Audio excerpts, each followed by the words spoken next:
दुखों का तर्पण। कविता जी आज अपनी बहू के मेहंदी लगते देख भावुक हो रही हैं। कविता जी के आज पोते विनीत की शादी की तैयारी चल रही है।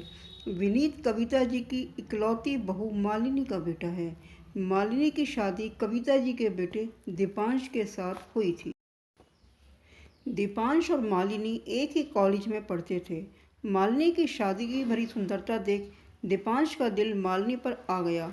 चूड़ीदार सूट, उस पर छोटी सी नीली बिंदी, आंखों में काजल, दोनों हाथों में चूड़ियाँ, पाँव में पतली सी पाजेब, लंबे बाल, कोई भी देखता मंत्रमुग्ध हो जाता।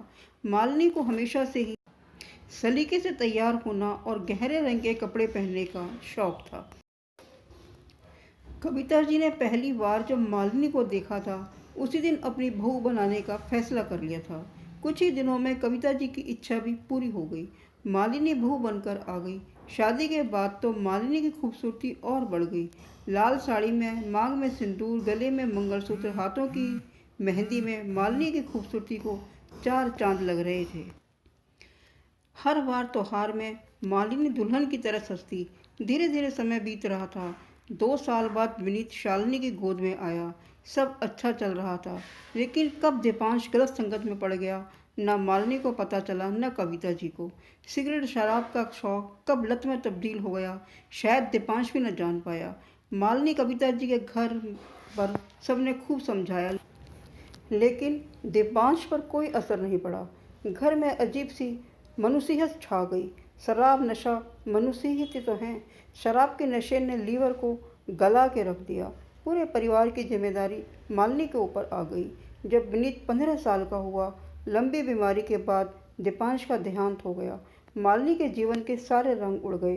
अपने लिए ठीक से शोक भी मनाने का वक्त ना मिला। मालिनी को सास ससुर और अपने विनीत की जिम्मेदारी से दबी जो थी। दुख मनाए भी तो किसके लिए, जिसने अपनी ज़िंदगी नशे में बर्बाद कर दी।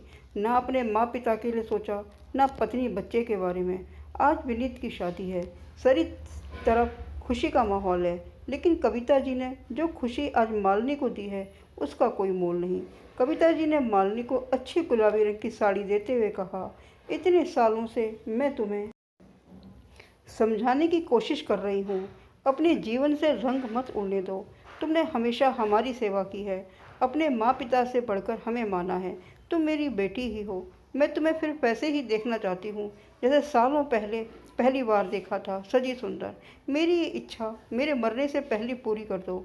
माँ, आप ऐसी बातें मत किया कीजिए। समाज एक विधवा को कभी ऐसे स्वीकार नहीं करेगा। समाज की चिंता मत करो, गलती मेरे बेटे ने की है, उसकी सज़ा मेरी बेटी नहीं भुगतेगी। तुम चाहती हो दूसरी शादी कर सकती थी, पर तुमने हमें अपनी प्राथमिकता माना। दूसरी शादी करती तो समाज के लिए सभी रंग मान्य होते।